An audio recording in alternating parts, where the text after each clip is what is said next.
Live. Everywhere. On netrootsradio.com.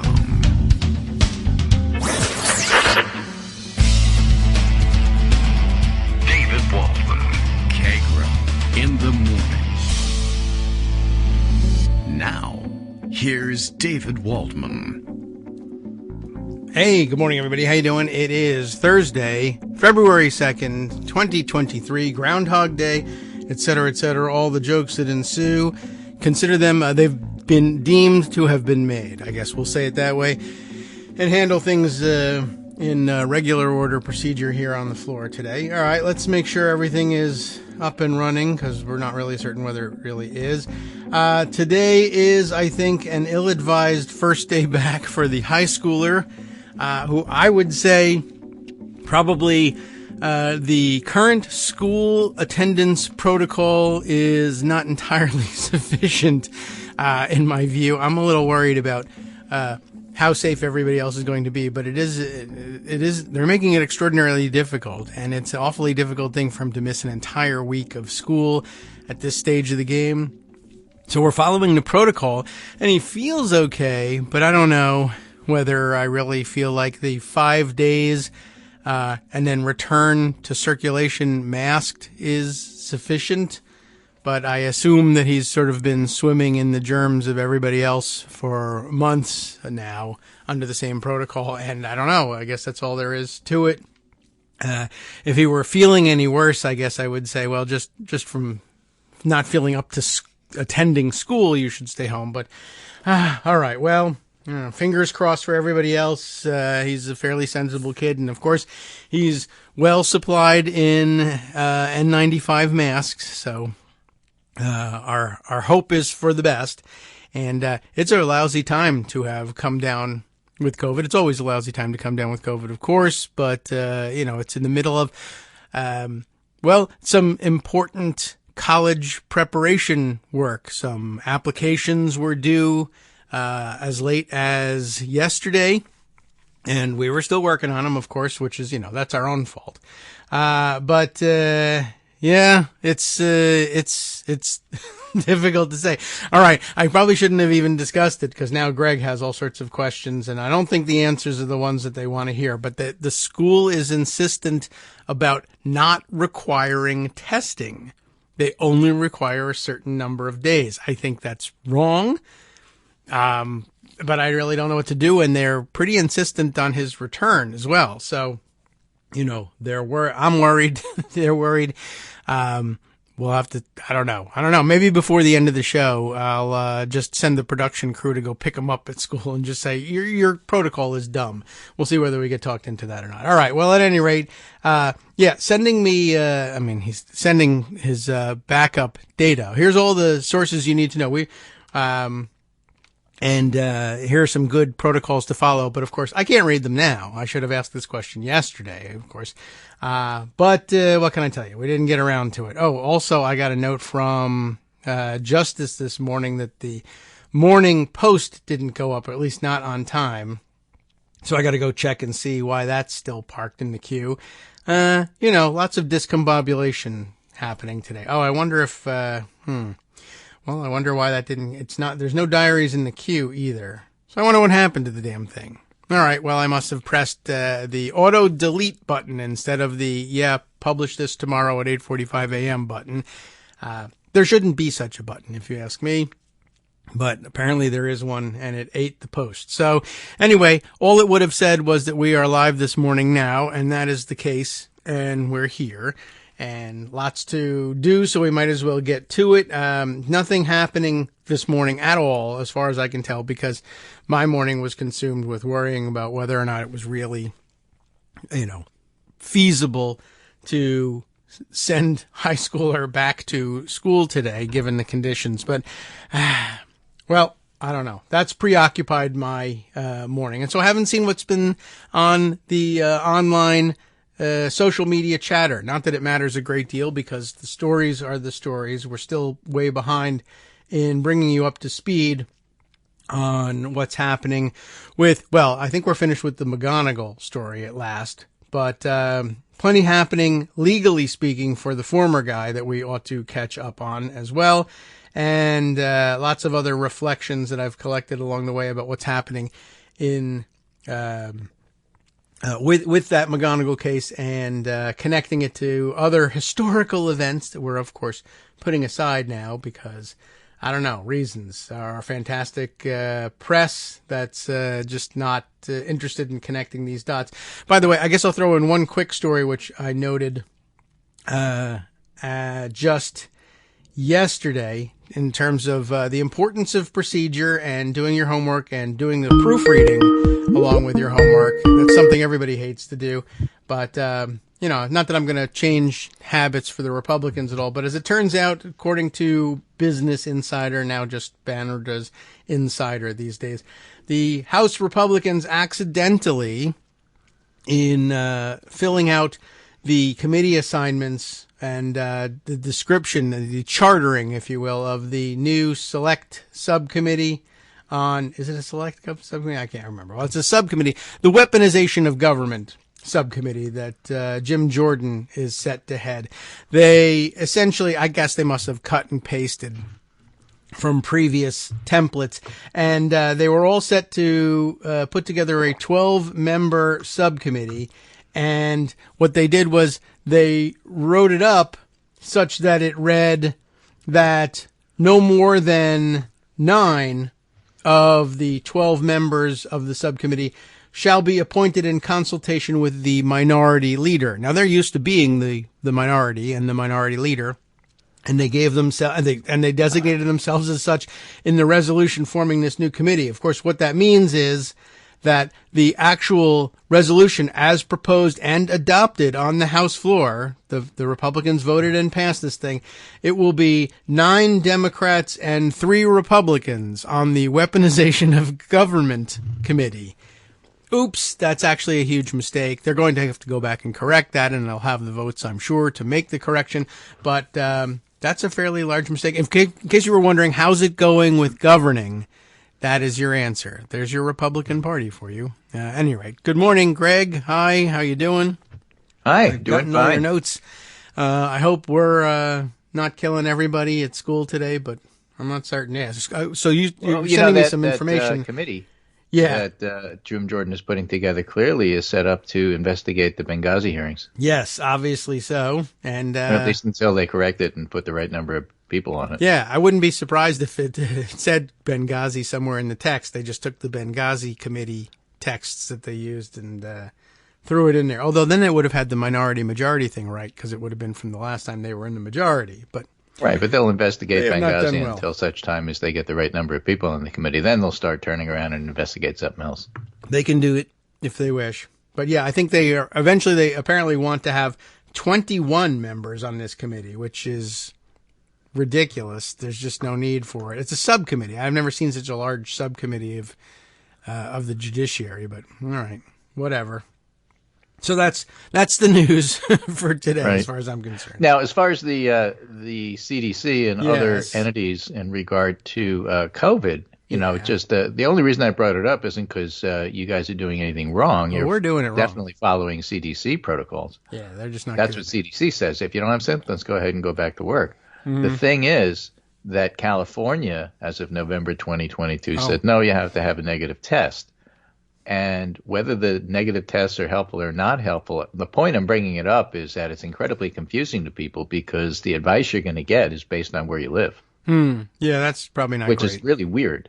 Yeah, well, where we live, of course, we get our advice, quote unquote advice, from Fleece Vest guy, and he doesn't believe that there is COVID. So Right. guess So we're- you don't know what to do. So, Yeah, and you can't, that's when you turn to the CDC, and according to CDC, you're doing it right. yeah, he's already mad at our school system, and he's taking it out on them and beating them up, and as a result, I think. Well, they're unfortunately, Chris trying to Rufo is hop already to it. gainfully employed, so we can't hire him to fix the school system. Yeah, maybe, I don't know. I guess he could work in 8, 10, 12 states at once, the way he does his work. I was just thinking, he's a guy who loves to complain and bitch and moan, and now all of a sudden they gave him a real job, and I wonder how that's going. Like, you have to show up and you have to work, don't and know. he's probably not used to it. Yeah, at the moment he's kind of happy because it meant a free trip to Florida. So he came and he gave his press conferences. It was a little scattered. I thought he would have had his act together a little better, being a think tank guy, but apparently absolutely not. not. He's the seat of his pants, going to the beach, I'm sure enjoying Florida, and then he heads back to do his job, I'm sure remotely for most of the time. Right. Yeah, so great irony and all of that, but well, you're mixing the competence of I don't know, Scaramucci with the the morals of Stephen Miller and the personality of Alex Jones. So it's really it's sort of going to be interesting how he does in a 9-to-5 office job. Yeah. I'm sure that they will demand no such thing from him. I'm going to change the California system overnight. I don't think so. I don't think you're going to change the Florida system. I don't think you're going to change any system. Yeah. Well, not when it's 5 o'clock somewhere. Time to knock off. So, all right. Oh, and by the way, I have had I have a negative test. Just so everybody knows, I was very happy to see that. Yeah, well, I'm glad you had you didn't bring any viruses to the computer. It's important. Right. I'll get some before the day is over. All right. So what do you have on your list for today? Well, language. Language. Sometimes we talk about language on the show. Sometimes we use language on the show. And I thought a language discussion might be sort of semi-interesting. I did want to remind people that we talked about it yesterday, and it still exists. So there's that McKay Coppin story about the Republicans want Donald Trump dead. Right. I'm happy about that. And that was story. published on January 30th. So given the way that the media approaches Joe Biden's document situation, I think it's appropriate to point out that it's now 3 days since this story was published, and there hasn't been any comment yet from Donald Trump or the rest of the Republicans about the fact that they want him dead. Oh. And I think that that's a counter, that should be going a little chyron at the bottom of the screen all the time. It's now 5 days. No press conferences on this since, because how do we know he's they really alive? Know how to make a story out of a non-story, so I think that's what they should do with this. They should, and they should search Trump's residence. And I think it's more important, more relevant, more interesting than the Biden stuff. It's certainly more entertaining. I had a much better time with it. I was watching the nightly news last night. They're really flogging it. Now they went and they looked at his beach house. They didn't find anything, but we decided to make it a big story because it's now so many days since, Right.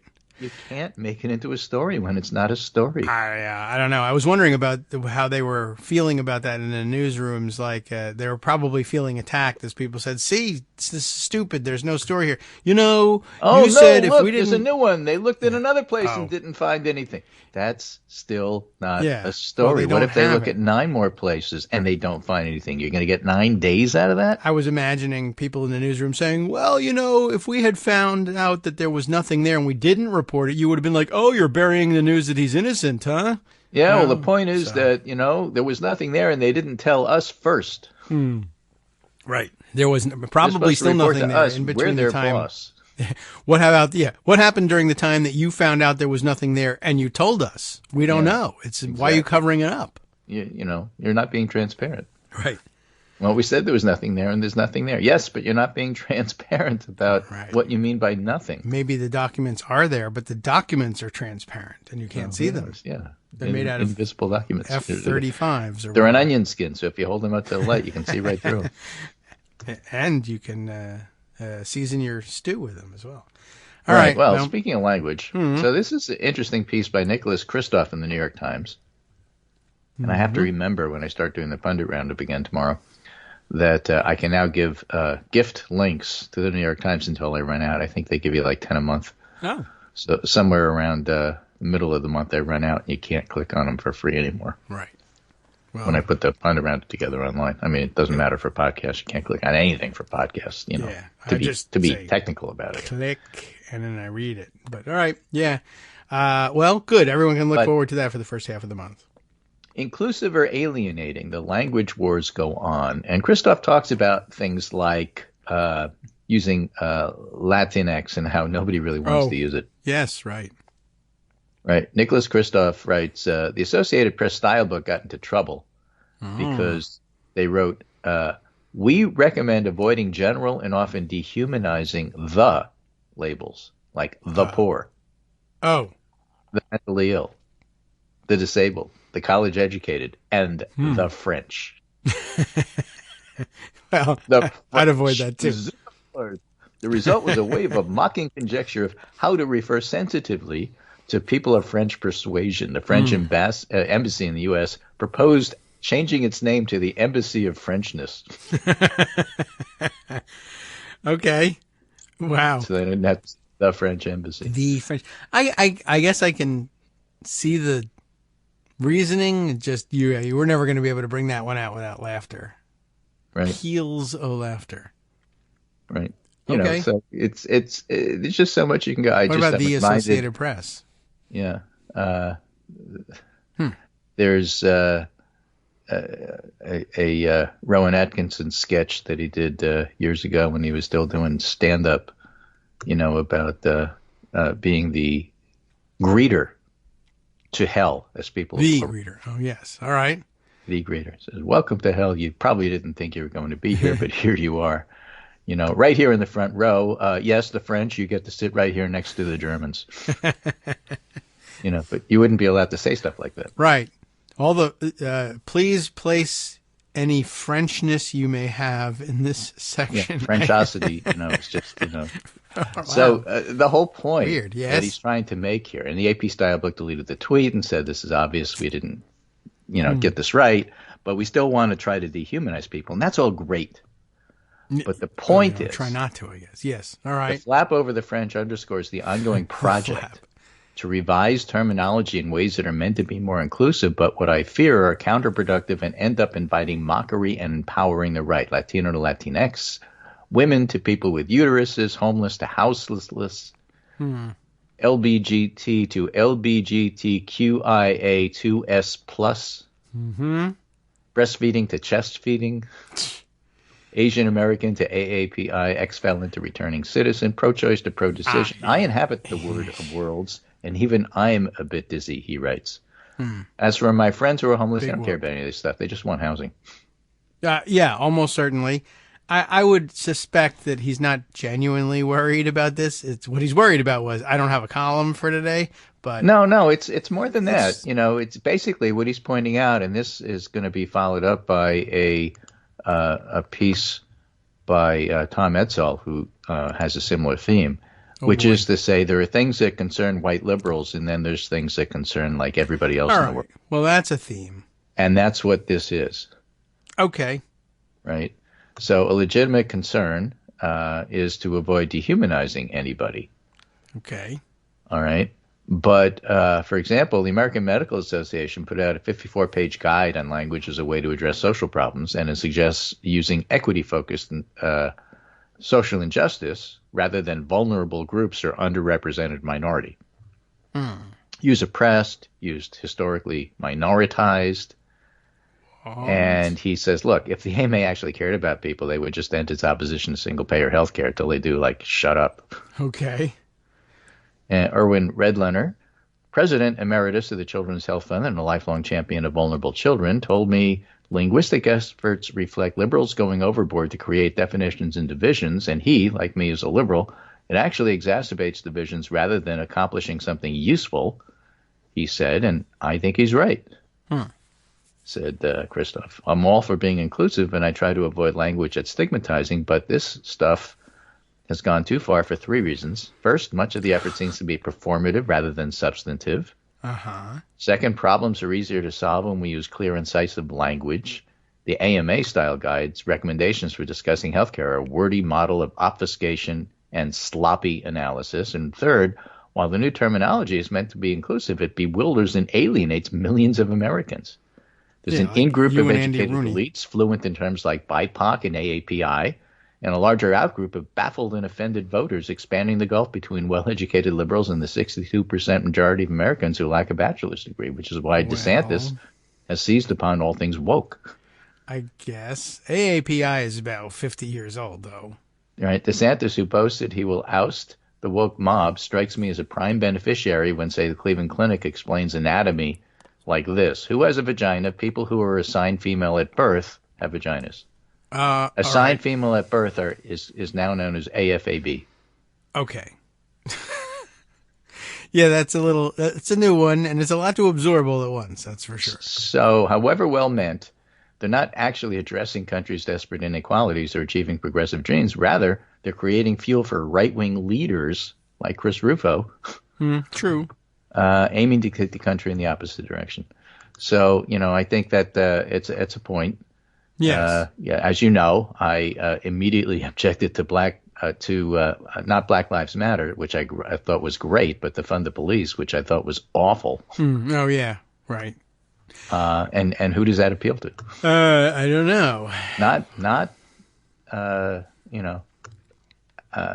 people who live in communities that are affected. You can at least they want say safe communities. That They're not concerned about whether you fund or defund the police. They don't want the police to brutalize them, but they also don't want to be exposed to crime. Right. Well, you can at least say whether you blame the use of the phrase for any electoral outcome or not, it hasn't solved anything. The use of it has not solved anything. So right. So if it's not working, there's another reason. I don't know. It was never, but changing the wording of it was never really going to solve anything, no matter what you turn it into or what language you use. All right. Well, it's an interesting point. It's a little Andy Rooney-ish, if you ask me, but and I would not have thrown AAPI in there. I'm used to that one by a long shot. That was in use. Well, in my college days. pick whatever you want to use. Okay. The point there's some is, new ones that are a little difficult, and it's getting more difficult, and you could totally understand why Ron DeSantis has when he says woke. Why are you paying attention to that? Aren't you just saying black? He says, no, actually, it's all this other stuff too. Stuff you're all confused about. Well, no, I think that's ridiculous. Things. Okay, fine. Then you're not going to understand why we keep losing elections in Florida. Well, maybe. Although I don't know whether and that's really where it comes down to. That's where the second essay by Tom Edsall comes in. How much longer can vote blue no matter who last? And he talks about the fact that, for example, according to the American National Election Studies data, 29.8% of white Democrats identify as liberal in 1984. By 2020, that's now 68.5%. Okay. Over the same period, the percentage of liberals among black Democrats grew from 19.1 to 27.8, and among Hispanic Democrats from 18 to 41. Okay, I think I'm following. So it's growing in all the groups, but if you're looking at 68% of white Democrats identifying as liberal and black Democrats 27.8% identifying as liberal, then if you absorb those numbers, you will understand why Joe Biden won the nomination. Okay. And not Elizabeth Warren or Bernie Sanders. I guess so. And that's because white liberals aren't, should have called them something else, by themselves, the base of the Democratic Party. What if we called them, I don't know, come up with an acronym? I mean, come up with a new acronym. It still won't make any difference. There are, relative to white liberals, more conservative elements of the Democratic Party and the electorate. And if you don't acknowledge that and account for that, you're going to be in trouble when you run for election and try to figure out how to win. That seems fair. That's why I'm bringing it up. Okay. B-I-U. So don't be so quick to dismiss this flap about language if it in fact alienates voters who don't really understand what any of it's all about. Yeah. Well, it is interesting, though, that it's like, in an effort to not alienate voters, they would like to change the language they use. And then they tell them, don't change the language to not... don't alienate them, because that will alienate them. Wait a minute. Don't just tell them you're changing the language that describes them. There is that. You ask them what they want. Well, that was a great point, particularly with the Latinx thing. Yeah, exactly, which is why it's incled in that thing. I didn't flog that. That's number one. About it so often. Yeah, that's true. 3% of Hispanic Latino voters identify themselves that way. And Richie Torres is quoted in the article as saying, look, I use it when the group that I'm going to speak to wants me to use it. Otherwise, no. Well, okay. And that's fair, too. You want me to use it? All right. I'll use it. If you don't, then I'm just not. Yeah. Well, sure. Okay. So, don't be language going police. Back to Edsall, the shift, which is to say more liberal for Democrats, but in different proportions depending upon whether you're Hispanic, black, or white, the shift raises once again a question that people have been asking since the advent of Reagan Democrats in the 80s. You probably know they were invented in Macomb County in Michigan. Stan Greenberg invented it. What does it mean for a party that was once the home of the white working class to become a coalition of relatively comfortable white liberals and less well-off minority constituency? I posed this and other questions to a range of scholars and political strategists, including Bill Galston, senior fellow at Brookings, an ex-Bill Clinton guy. Yeah, I object to the label. Galston is often, he's a moderate and often quoted in these things.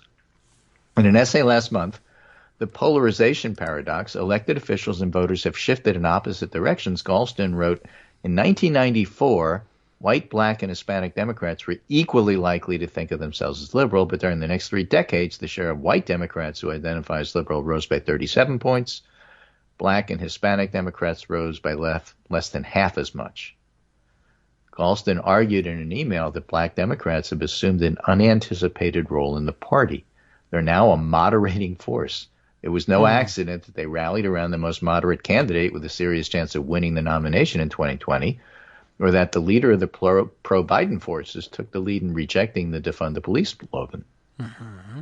The coalition of upper-middle-class liberals and minority voters, Galston wrote, has been sustainable because the former believe in the active use of government to fight disadvantage and are willing, within limits, to vote against their economic self-interest. So as long as white liberals are willing to vote against their economic self-interest, this coalition will last. And if the whole thing, which is very long, is too long and you don't really want to get down to the bottom, the coalition is going to fracture or fall apart anytime soon because all these things are still important. Okay. But in theory, they don't have the same core motivation. And so that's something to keep in mind. Okay.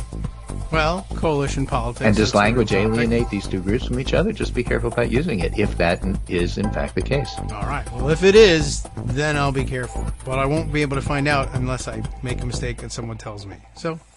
Hi, I'm Scott Anderson, the guy that writes the daily summary for this show, Kagro in the Morning. Thank you to everyone that supports this show. Many of you send donations through PayPal, Patreon, Square Cash, Radio Public, and so on. Some of you write your own essays and send them in, or read articles with your own commentary. We appreciate it. Now, some of you are listening to this and thinking, I'd like to help, but isn't there something I could do that wouldn't require money or effort? Why, yes, there is. You can just like us. On Daily Kos, they call it the recommend button. YouTube has a thumbs up. There are hearts and likes and love buttons. Tap our love button. Tap our love button every day. Share our shows and summaries on Facebook and Twitter, YouTube and iTunes, Stitcher and Amazon. Most of these places allow you to write a review, so a sentence or two would be great. Recommend us to social media, or tell your friends to listen to the show. You aren't just helping us, you're helping them find their new favorite thing to listen to. You could change the world. So thank you in advance from me and everybody else in the world.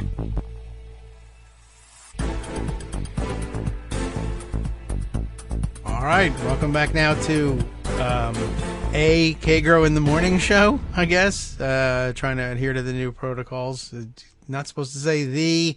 I feel marginalized. Well, Kagro is a protected group, right? Right, exactly. With abilities to sue.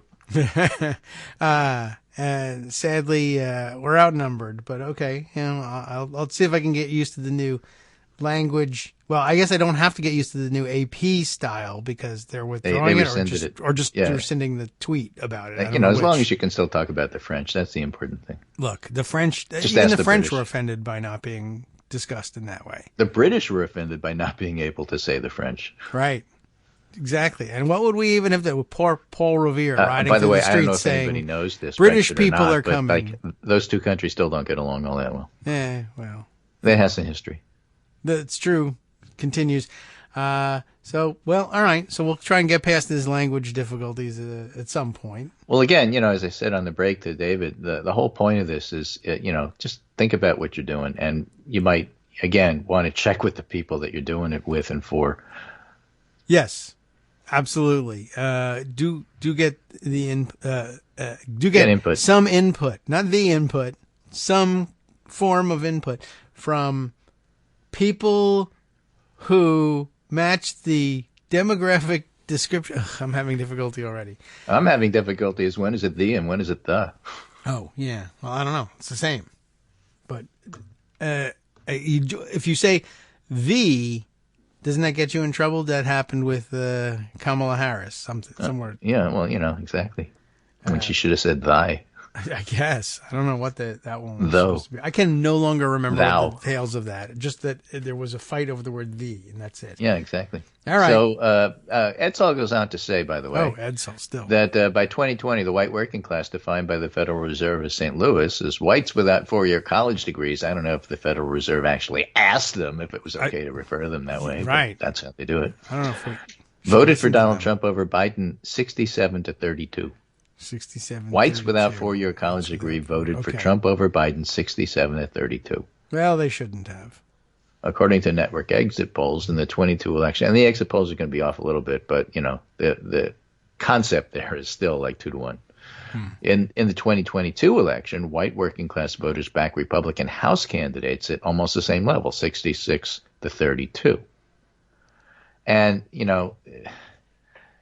the real weird thing about this is you look at the insurrectionists, and I got another article to talk about in terms of factions among Republicans. Yeah. But you look at the George Santos liars, and you look at the out-and-out racists, and you look at the insurrectionists, and you look at these groups, and you sometimes step back and say, big picture here, how can anybody vote for Republicans? And yet, in 2022, white working class voters backed Republican House candidates 2-1. So something's going on here that isn't obvious. I get that, for example, that the Trump base isn't going to desert him. Totally accept it. Mm-hmm. What I don't understand is the people who aren't that hardcore base, why do they wind up voting for Republicans and not Democrats? If you hate Democrats that much, why don't you just not vote? I don't know. I mean, they affirmatively like what Republicans are about, attacking people. I mean, there's enough people who, in fact, agree with me so that you could win elections in Arizona and Pennsylvania and Wisconsin. But why aren't more states like Michigan, where it's not that close? I don't know. Why do people watch professional wrestling? Pennsylvania, Wisconsin, and Michigan were all lumped together. But, Michigan is turning bluer a lot faster than Wisconsin is. Or maybe it's just that Wisconsin is turning blue the same rate, but you're not allowed to vote in Wisconsin, so it doesn't really make any difference because of gerrymandering. I don't know.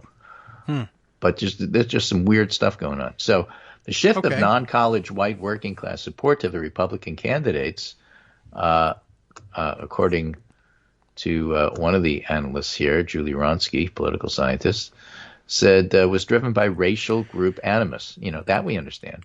Okay. Trump was particularly able anxiety. to attract members of the white working class on the basis of racial and other group sentiments, with those disliking minority groups being uniquely attracted to Trump, in a continuation of the division of the working class along racial lines.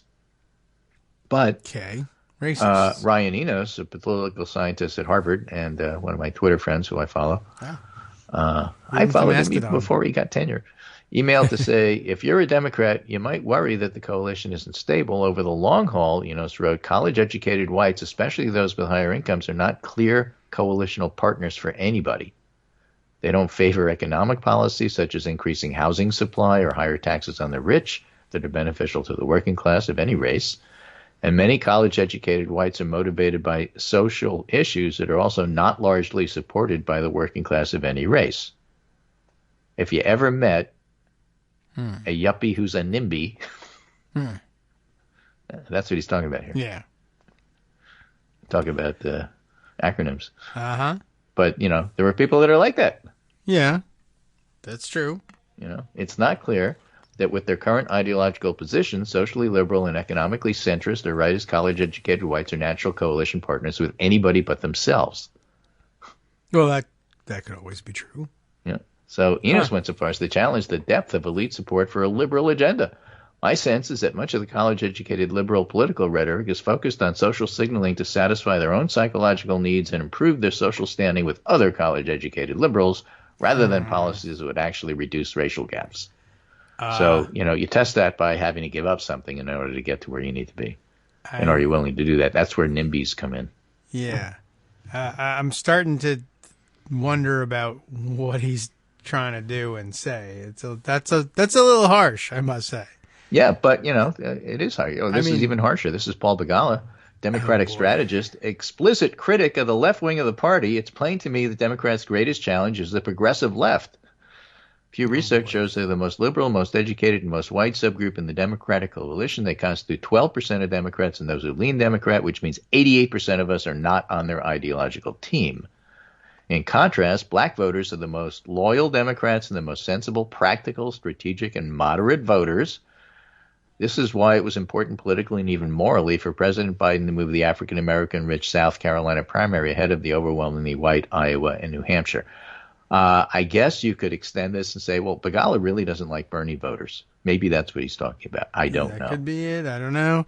What I do know is that taking it in context of normal discussion, we managed, because Biden's pretty good at this. Mm-hmm. And so is Chuck Schumer, for that matter, which is another thing we'll get to deal. And Nancy Pelosi, of course, is probably the main reason. We're able to deal with the different coalitional factions in the Democratic Party who are trying to deal with infrastructure, Build Back Better, voting rights, and all the other things that Democrats wanted to pass in the 2-year window they had before the normal expected, whether it was going to happen or not, the expected turnover in party for the House. Yeah, it was predicted to be much bigger, but, change of the House leadership was predicted, almost as soon as the 2000 election was finished. Sure, that's true. Because that's what happens in first year midterms for presidents. Yes. Right? So you get done what you can done in that time frame. And in fact, it was an incredibly historically productive time for Democrats, regardless of the infighting. And despite the fact that things that you wanted to get done didn't get done, it was still historically incredibly productive, especially in these partisan times, and especially with like a 4 or 5 House majority for Nancy Pelosi to work with. Yes. So incredible work that was done. Right. And not easy. And that's where you see these divisions come out.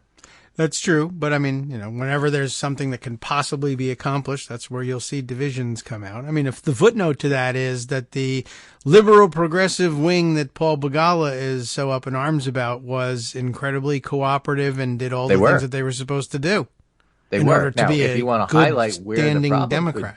could be theoretically, that's a good place to do it. But if you, as you point out, want to point out where the problem actually wasn't, you could also point there too. Right. I mean, they heard your message loud and clear. They said we need to get things done and do things quickly. And I mean, imagine, I think that they know very well that, for instance, Alexandria Ocasio-Cortez, who's their avatar, the avatar in the minds of the Paul Begalas of the world, of the liberal progressive wing. And I'm sure that they thought she was going to be a stick in the mud and a real problem for the entirety of those 2 years. And she, in fact, became a very savvy operator and a very cooperative Democrat without at any point saying, Diana Presley. Yes, right. That's true. And, there were certainly some who dragged their heels, but for the most part, with as narrow a majority as Pelosi had, and it was no greater than what McCarthy has now. And everybody points to this and says it's going to be impossible. Pelosi made it work with the cooperation of all the people who were just lumped into the, oh my God, it's the biggest problem the Democrats have and our coalition is going to break up complaints. They were there. They did their work. They kept their heads down in terms of producing the votes, but they never changed their messaging, but they accomplished the things that the Democrats presented as possibilities. They didn't get in the way of any of them. Right. So, point there is that it's certainly a potential problem, but in reality, at least with solid leadership like Pelosi offers, it's a less of a problem than it appears. The interesting thing will be whether Hakeem Jeffries and some of the newer generation of leadership can bring to the table the same amount of skills to keep the coalition together. because it is always a work. question I mean, mark. clearly it is work to keep a coalition like that together. Enos is right about that. Yes. It has. It's worked. And, I was going to say the other thing, one of your other favorites, your favorite quotes here is, I guess I would say what Paul Begala and others might be focusing on is that stage of the game that Stephen Dennis describes as no, no, no, no, no, no, no, no, no, when the final answer was in fact yes. Yeah.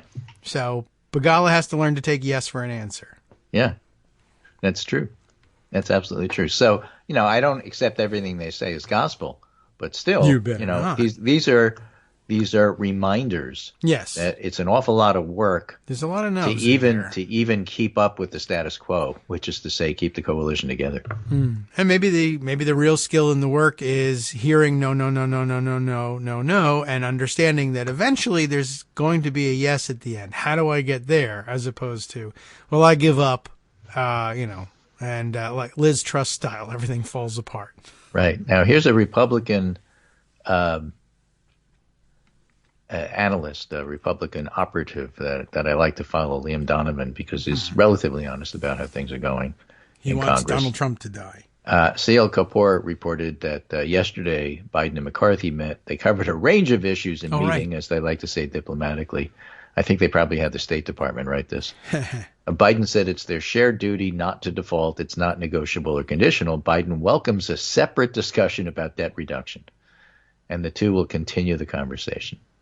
And Liam Donovan looked at this and said, this is how Biden saves face. He sticks to the no negotiation script. Right.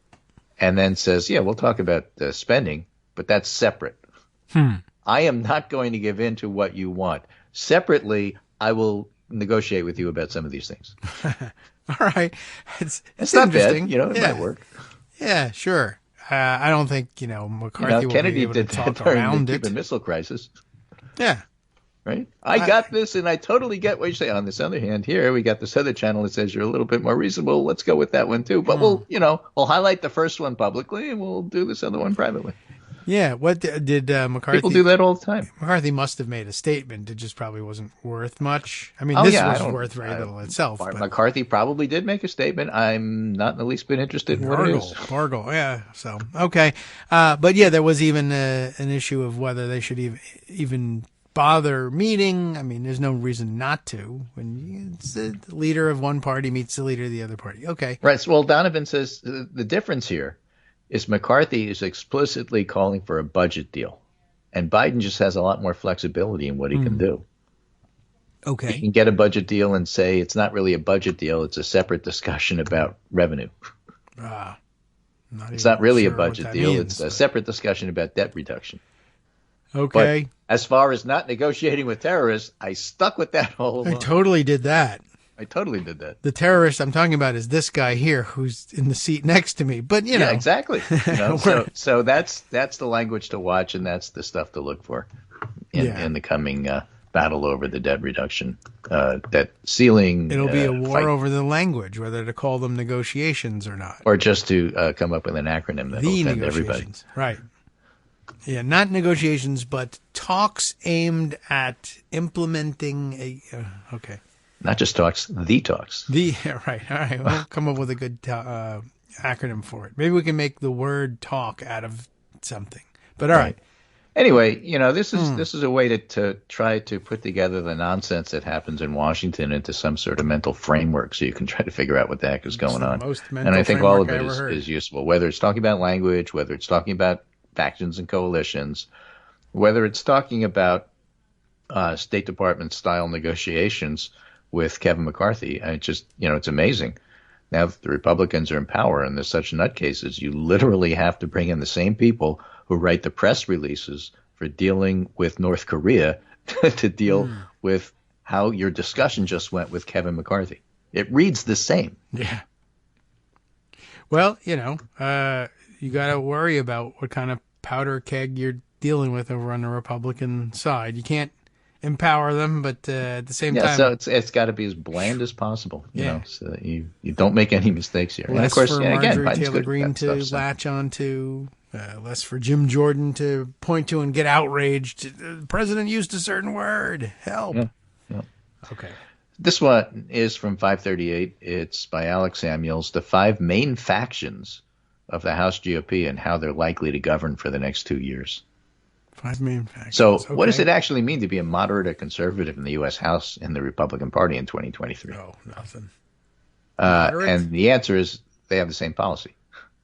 Yeah, well, they have to. That's not new. 4 years ago, when my former colleague Perry Bacon Jr. analyzed what he believed were the 5 wings of the Republican Party, the categorizations revolved around Trump because Trump defined the party. And so the goalposts for what makes a moderate versus a conservative are always shifting. But as Republicans settle back in control of the House, I wanted to update this. And a lot of important fissures define the current House congressional GOP, and the embrace of Trump and Trumpism is just one of them. Voting records, ties to the establishment and caucus membership, for example, all play a role. Yeah. And they're not perfect categories, but to give you an idea, the moderates. These are Republicans who side with the broader GOP on most issues, but are the members most likely to find common ground with Democrats. They've been known to attack leadership who are further to the right or disagree with them.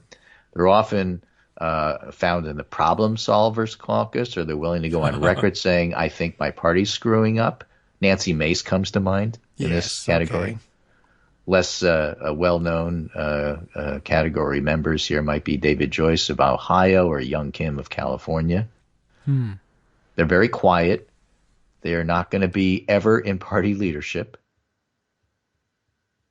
And for example, if I were writing the story last year, I would have put Adam Kinzinger in that group. Yes, but now you can't because he's gone. Yeah. But, look how Nancy Mace spoke about abortion messaging costing Republicans in the 2022 midterms. That's what makes you moderate. I guess so. Joyce says he's on the fence about kicking certain Democrats off Republican-led committees. Doesn't feel right. Okay. Right? That's what makes you a moderate in this environment for the GOP. Gee whiz, I don't know if I feel right about arresting all of my... I don't know. It doesn't feel right. Yeah. Well, okay. Fine. You have feelings, so that makes you whereas moderate. The conservatives say, no, it feels great. That's true. They have feelings, too. I don't understand why we didn't do it last week. About it. Right. Should maybe arrest them. So the conservative establishment can be part of leadership. Yes. But still say, I'm really conservative. Elise Stefanik, Tom Emmer, Kevin McCarthy. You could even fake So it. most of the leadership is in that. Then there's the far right, like Steve Scalise, Patrick McHenry. They're in leadership, and they're actually the glue, he writes, that holds the Freedom Caucus and the conservative establishment together. Steve Scalise and Patrick McHenry, and now Chip Roy, in my view, are the people who are going to be the liaisons between the two big groups. Yes. So that's a third category. Possibly. Then there's the old-fashioned Tea Party conservatives like Jim Jordan. He puts Chip Roy in this category. I think Chip Roy better fits in the far-right establishment category because Roy's moving up there. Roy's the go-to guy for okay, let's work this out. Yeah, maybe he hasn't been around in Washington long enough to be considered a long-time establishment, but he certainly, you're right, he behaves more in that fashion. Right. And so the fifth category is just plain old Trumpers like Matt Gaetz, Lauren Boebert, and Marjorie Taylor Greene. Yeah, predictable. Yeah. Although they have their factions all different, and they all have different motivations. And whenever the Trump faction winds up, declaring victory or making noise, that's bad. If the ordinary Tea Party conservatives like Jordan, who isn't really a Trumper the way Marjorie Taylor Greene or Matt Gaetz is, makes noise, it's a different kind of noise. Yeah, and they're different than McHenry, in my view, Chip Roy, who are the liaisons, and then there's the Nancy Maces who are there to say, okay, look how reasonable we are. So, I could see how they're all different and how they all fit together, and they all have different roles. I agree. Where is this piece? I don't see this in the list today. Because I didn't get to it yet. Oh, okay. Well, that's all right. Just so long as I can provide it to everybody else. Excellent. It's interesting. I think, was there any, I guess it was just a reevaluation of Perry Bacon's... Perry Bacon did the original breaking up because it was all in regard to, how do you feel about Trump? I see. And there's more than that as Trump winds up being less and less prominent. In fact, this is an interesting piece by somebody from the Jonathan Corner. This is Jonathan Chait writing in New York magazine why DeSantis is on track to beat Trump. The main Trump alternative has learned the lessons of 2016. And what is that lesson? Make nice with Tucker Carlson and right-wing media. Okay. DeSantis has much more support from that engine of ginning up Republican votes than Trump does these days. Is that right? Yeah, I guess. And, well, you know, the Murdochs have decided to cut ties with Trump, not to the point where they're denouncing him and turning on him, but they're not actively propping him up the way they used to. Instead, they're going with DeSantis. Maybe they could accidentally run his obituary. Yeah, well, you know, that's some people the rest would of the party, the elected certainly would like him to have an obituary that they could, you know, make nice noises about. Okay. But so it's hardly certain. The fact of the matter is, and Amanda Carpenter from the Bulwark pointed this out the other day in a tweet, that look, you have people like Nikki Haley running, and other people making noises about running, and obviously Ron DeSantis. But the more people you have in there, the more factionalized the opposition to Trump becomes, and the easier it is to see how he wins. So none of this is a sure thing. Okay. But I'm just reading this Chait piece, and of course he gets to refer to our favorite article. As they watch Donald Trump launch his third consecutive presidential campaign, many Republicans have been gripped by a sickening feeling of deja vu. The Atlantic's McKay Coppins believes the only plan is to sit around and hope Trump dies. Let me say, I don't know how effective it is, but I'm a big fan of the plan. The next line is somebody's going to have to make the case that he cannot be the nominee in 2024 in the Republican Party, urges John Podhoretz. But I think that's after he dies. Well, even after he dies, somebody's going to have to stand up and say, no, he can't be the nominee. He's dead. But you can't say that. There's still a lot of Trump supporters out there who will vote for him anyway. No, I think show me in the Constitution. Need to publicly go out on a limb and say that he's dead. We can't have him as the nominee. Yeah. Well, you know, that's not unanimous. I have a lot of people here who are telling me not to do that. Yeah, it can be Mitt Romney. He'll do it. So after the trauma of 2016, it's easy to see why Republicans fear a repeat performance, and it is certainly possible Trump's rivals will either chicken out or once again devote all their energy to attacking one another.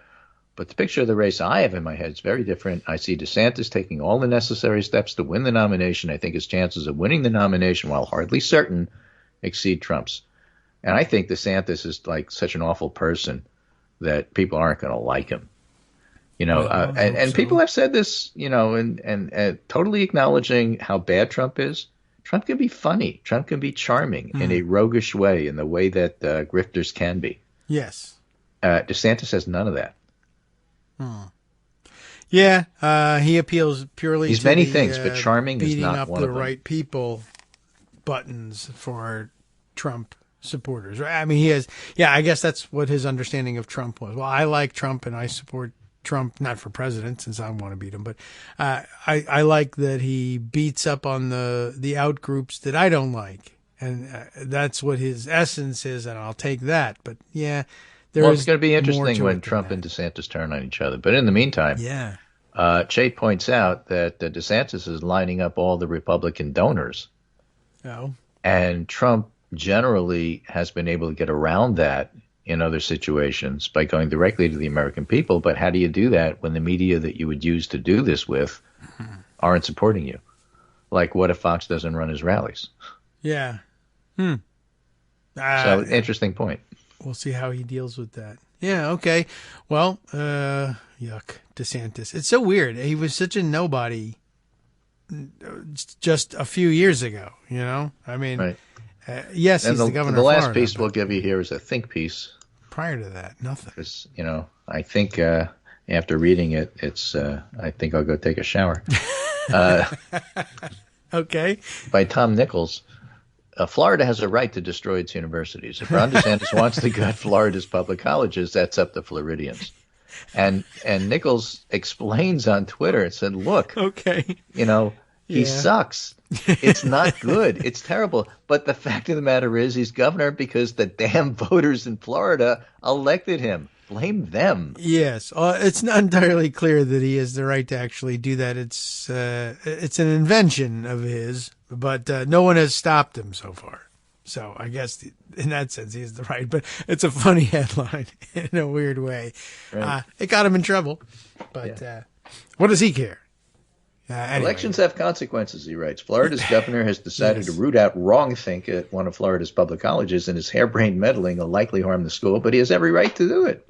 Yeah. Because he's the governor, and that's what governors can do. In some states, I mean, it's not, like I said, it's not entirely clear where the line falls in Florida, and that's because the line keeps moving because he's appointing the judges that are drawing the line. Yeah, and he's appointing the trustees and people like Chris Rufo. Yeah. And this is a interesting thing here. Bristling at criticism from the Harvard professor Steven Pinker, Rufo fired back on social media, "We're in charge now." Okay. Yeah. I can see how this is going. Yeah. I'm telling you, this is Stephen Miller without the personality. Yeah. Well, right. This is wish list politics for them. That's true. Without the spray hair.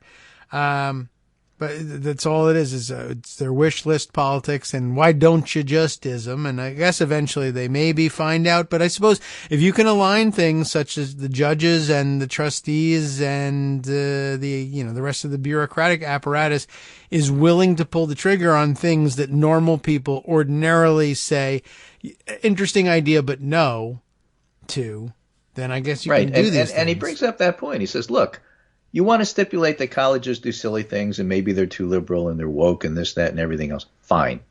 Okay, let's just stipulate that for the moment.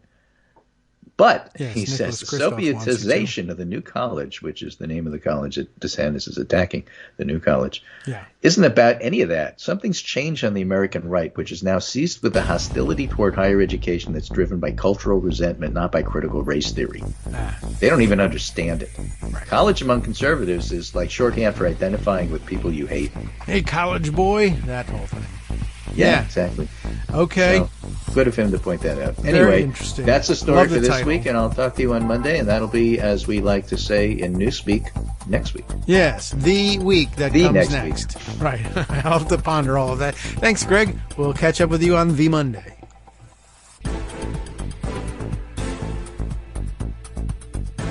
All right, welcome back now to a Kagro in the Morning Show here on the Netroots Radio. I don't know. I'm going to see if we can figure out. There's no way you can get around using the, right? That's just not going to work. All right, I clicked on the wrong one, which means I just used up all my free articles from the Atlantic already, and it's February 2nd, and maybe I just never had any, and I meant to click on something completely different, and let's see. So Greg offered us something, just his parting gift here. I might have to just pocket it and read it from Pocket in order to get through to it. And I kind of did want to read through. I really did like people were very upset about the title of the piece that Florida, what was it? Florida has the right to destroy its universities. And they were, I mean, how dare you say that they have the right? We don't want universities to be destroyed. We shouldn't declare that they have the right to do it and clear the path for this abuse from Ron DeSantis. True, yes. I mean, I read it a very different way, which was like, hey, one, Florida is destroying its universities, and two, there's not much you can do to stop them from doing it, but you should anticipate that what I read in it was you should anticipate that the outcome from DeSantis's policies is going to be a destroyed Florida university system. And that's bad. And it's particularly unfortunate for the students who are in the middle of their education now and who sort of entered Florida state-supported universities with the expectation that when they graduated, they would be graduating from an accredited university that's respected in state and around the country. But now that's going to be gone, and that's bad. And you, I guess, gotta hope that some of those kids are able to, I don't know what, transfer out elsewhere. But I mean, then they would lose the in-state tuition advantage. It's distressing, I'm sure, for them. But yeah, to me, that headline was a lot less worrisome. Now, I I don't know, maybe he actually genuinely would stand up and say, yeah, ultimately I do believe that they have the right to do this. But I thought it was more of a signal that I'm acknowledging that this is the destruction of Florida's universities. But maybe I was being too generous. Anyway, interestingly, after having heard from the Paul Bagalas and other analysts of the world upbraiding the progressive liberal wing of the Democratic Party, even though it was largely in the end undeserved, I think. How about this? The way to make yourself feel better, I suppose, would be if you're upset about having to listen to a Democrat bashing Democrats, how about a Republican bashing Republicans? Would that help lift your spirits at all? What if I told you that the Republican was David Frum? I know a lot of people still object to, even after establishing a track record of several years of being a pretty reliable Republican and Trump basher, nobody forgets what David Frum was really all about. But, he can turn a phrase. Certainly that. And sometimes we'll just borrow the phrase. The GOP, the GOP, is just obnoxious. Well, that's right. And that's a fun headline. Do we want to dive in on that one and see what he has to say? How long is the piece, I wonder? I'll take a good look. Or maybe we should just head to the other news. But I don't know. I feel like maybe we have to read this just as an antidote, like I said, to having to listen to Democrats bash Democrats for a while. We'll listen to Republicans bashing themselves. It's the GOP is just obnoxious. It's why they keep losing elections, which is, of course, what the point of the articles about Democrats bashing Democrats was about. Well, that's why you keep losing elections. Everybody's losing elections. Who is winning these things? I can't tell. Well, let's see. They do have a rather obnoxious collection of people here in this photo. That's for sure. Let's say you're a politician in a close race and your opponent suffers a stroke. What do you do? I think we all know what this was about. If you're Mehmet Oz running as a Republican for the U.S. Senate in Pennsylvania, what you do is mock your opponent's affliction. In August, the Oz campaign released a list of concessions it would offer to the Democrat, John Fetterman, in the candidates' debate, including, we will allow John to have all of his notes in front of him, along with an earpiece, so he can have the answers given to him by his staff in real time. And we will pay for any additional medical personnel he might need to have on standby. Oz's derision of his opponent's medical condition continued right up until Oz lost the race by more than 250,000 votes. Oz's defeat flipped the Pennsylvania seat from Republican to Democrat, dooming GOP hopes of a Senate majority in 2023. A growing number of Republicans are now pointing their finger at Donald Trump for the party's disappointments in the 2022 elections. With good reason, Trump elevated election denial as an issue and burdened his party with a lot of election-denying candidates. The voters decisively repudiated them. But not all of Trump's picks were obviously bad. Oz was, for years, a successful TV pitchman, trusted by millions of Americans for health advice. The first Muslim nominated for the Senate by a major party, he advanced Republican claims to represent 21st century America. There was that. Oz got himself tangled up between competing positions on abortion, sometimes in consecutive sentences, precisely because he hoped to position himself as a moderate on such issues. But Oz's decision to campaign as a jerk hurt him. Okay. When his opponent got sick, Oz could have drawn on his own medical background for compassion and understanding. Before he succumbed to the allure of TV, Oz was an acclaimed doctor whose innovations transformed the treatment of heart disease. I didn't even know that he actually had a serious career as a doctor. He could have reminded voters of his best human qualities rather than displaying his worst. The choice to do the opposite was his, not Trump's, and Oz was not unique. Many of the unsuccessful Republican candidates in 2022 offered voters weird, extreme, or obnoxious personas. Among the worst, Blake Masters, a candidate for U.S. Senate in Arizona. He released photos and campaign videos of himself playing with guns, looking like a sociopath. He lost by nearly 5 points. Trump endorsed Masters in the end, but Trump wasn't the one who initially selected or funded him. That unsavory distinction belongs to the tech billionaire and Republican donor Peter Thiel, who invested big and early in the campaigns of his former university student. Performative trolling did not always lead to failure. Florida Governor Ron DeSantis indulged in obnoxious stunts in 2022. He promoted anti-vaccination conspiracy theorists. He used the power of government to punish corporations that dissented from his culture war policies. He spent $1.5 million of taxpayer money to send asylum seekers to Martha's Vineyard. But DeSantis was an incumbent executive with a record of accomplishment. Antics intended to enrapture the national Fox News audience could be offset by actions to satisfy his local electorate, restoring the Everglades, raising teacher pay, and reopening public schools early despite COVID risks, which was admittedly popular, just not that smart. DeSantis's many Republican supporters must now ponder what happens when and if the governor takes his show on the road. Pragmatic on state concerns, divisive on national issues. Plays a little differently in a presidential race than it does at the state level, but the early indications are that he's sticking with divisiveness. A month after his re-election, DeSantis is bidding for the anti-vax vote by promoting extremist allegations from the far-right fringes that modern vaccines of all kinds threaten public health. A generation ago, politicians invested great effort in appearing agreeable.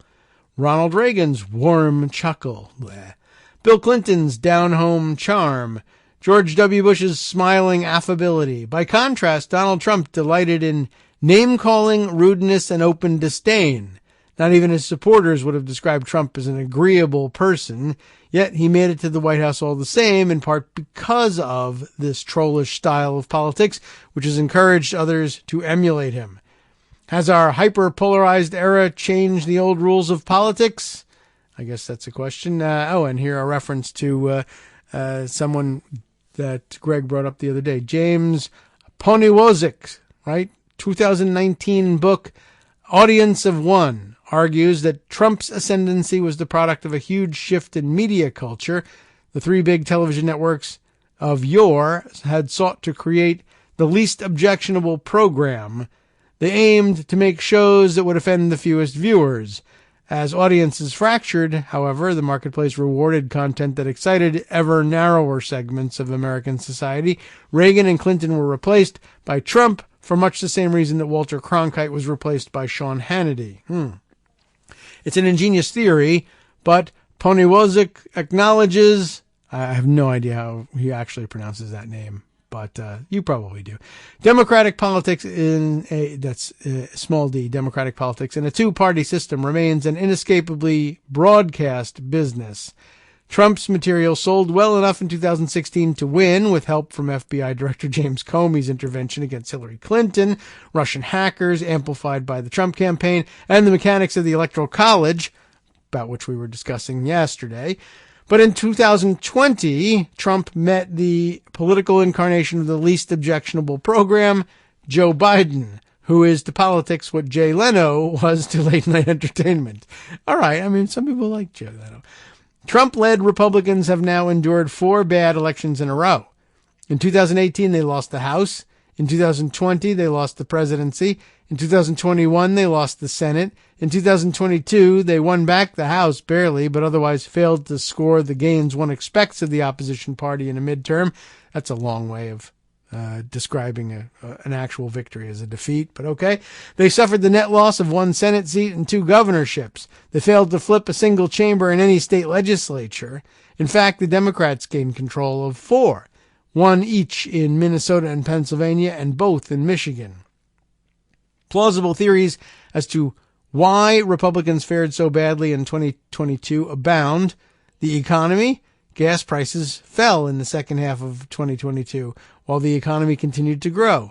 Abortion. The Supreme Court struck down Roe v. Wade in June, and Republican office holders began musing almost immediately about a national ban, while draconian restrictions began spreading throughout the states.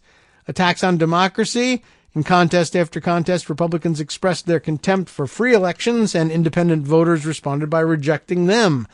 All of these factors clearly played a role, but don't underweight the impact of the performative obnoxiousness that now pervades Republican messaging. Conservatives have built career paths for young people that start on extremist message boards and lead to jobs on Republican campaigns, then jobs in state and federal offices, and then jobs in conservative media. Former Trump administration officials, top officials, set up a well-funded dark money group, Citizens for Sanity, that spent millions to post trolling messages on local TV in battleground states intended to annoy viewers into voting Republican, such as protect pregnant men from climate discrimination. The effect, this is probably fits in well with some of the things that Greg was reading us early on in today's show. The effect was just to make the Republicans seem juvenile. In 2021, then House Minority Leader Kevin McCarthy posted a video of himself reading aloud from Dr. Seuss to protest the Seuss estates withdrawing some works for being racially insensitive, although he took care to read Green Eggs and Ham, not one of the withdrawn books. Trump himself often seemed to borrow his scripts from a Borscht Belt insult comic. For instance, performing imagined dialogues making fun of his opponent's adult children during the 2020 campaign. This is not a both sides story. Democratic candidates don't try to energize their base by owning the conservatives. That's just not a phrase you hear. The Democratic coalition is bigger and looser than the Republican coalition, and it's not clear that the Democrats even have an obvious base the way the Republicans do. The people who heeded Representative Jim Clyburn's endorsement of Joe Biden in South Carolina do not necessarily have much in common with those who knocked on doors for Senator Elizabeth Warren's presidential campaign, trying to energize all of the Democratic Party's many different bases with deliberate offensiveness against perceived cultural adversaries, would likely fizzle at best and backfire at worst. On the Republican side, however, the politics of performance can be, or seem to be, rewarding, at least in the short run. This pattern of behavior bids fair to repeat itself in 2024.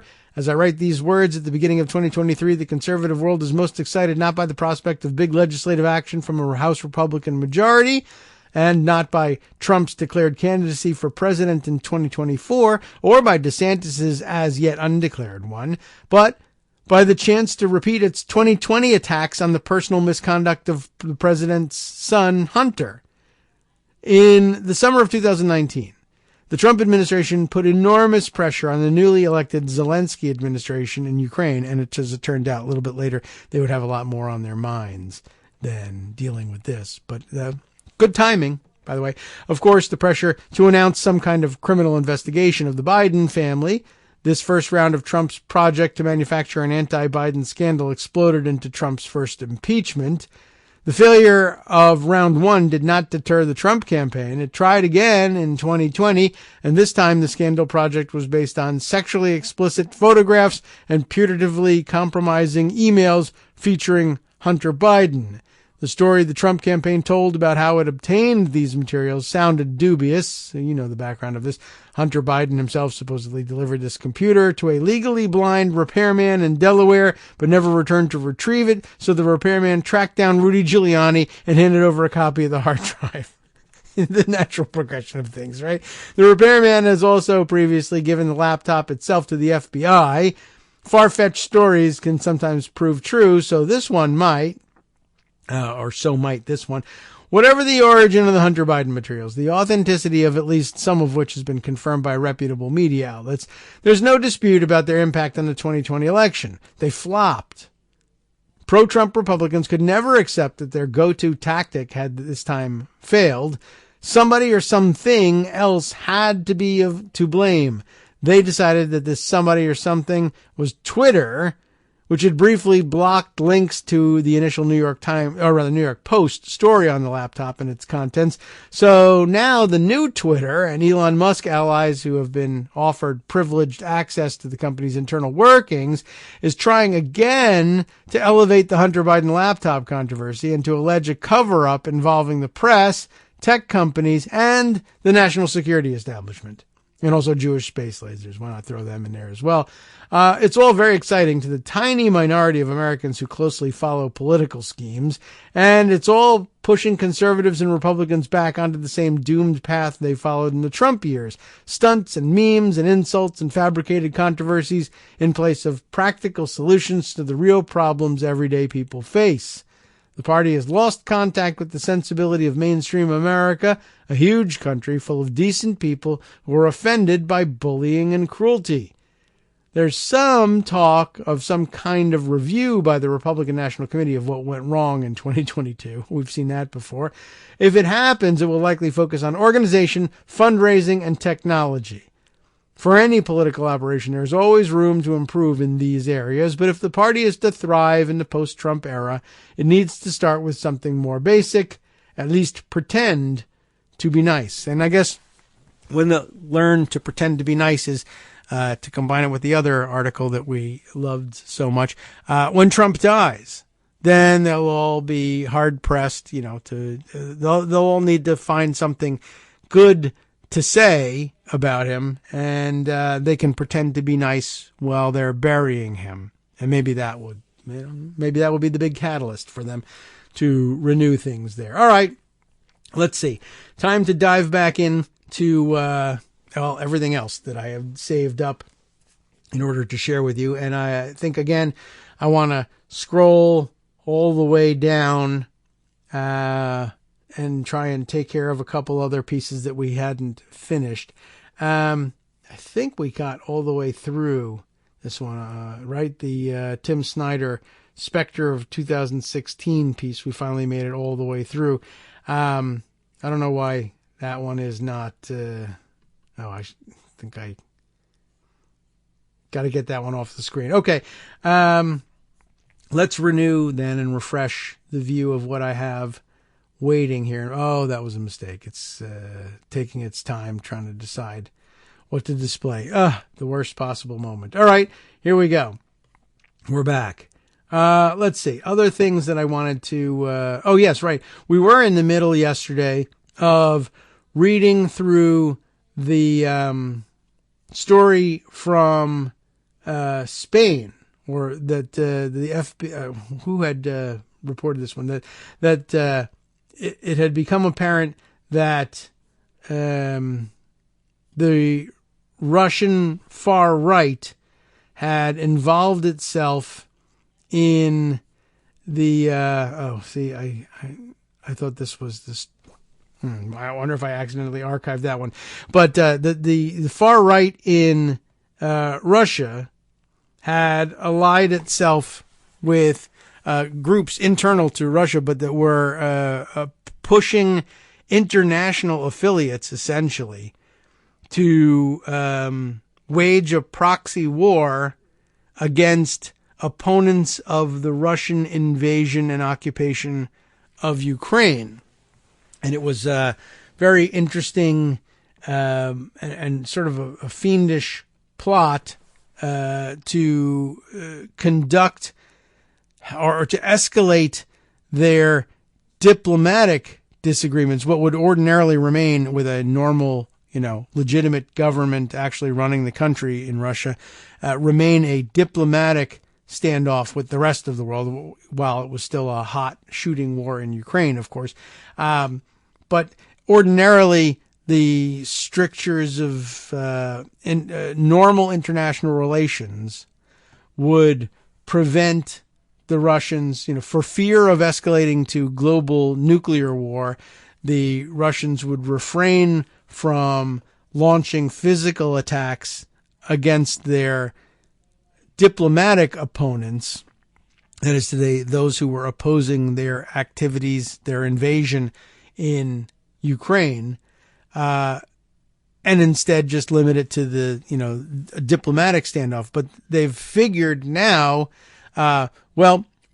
we understand that our opponents, NATO and others, they too are wary of escalating things to the shooting level, because there's always the threat of a nuclear exchange, of having it escalate to that level. So they're unlikely to engage with us militarily, but we ought to use that to our advantage as a rogue state. Why don't we launch physical attacks, acts of war that are plausibly deniable as not governmental action on the part of the Russian government, even though they essentially are, in fact, actions of, if not semi-detached, then actual arms of the Russian government, the intelligence services, GRU, FSB, etc., that they can carry out these attacks either both directly and through proxies, and enjoy all the satisfaction of launching a physical attack against Western democracies that are, for all intents and purposes, acts of war, but then sit back and say, well, we don't really know, I don't know who's doing it. They're probably terrorists. Sure, they may even be Russian, but we regard them as terrorists too. It's just we're having an awful time finding the people responsible, I guess, and bringing them to justice. But I'm sure we'll get around to it. Don't you worry. In the meantime, don't launch any nuclear attacks against us.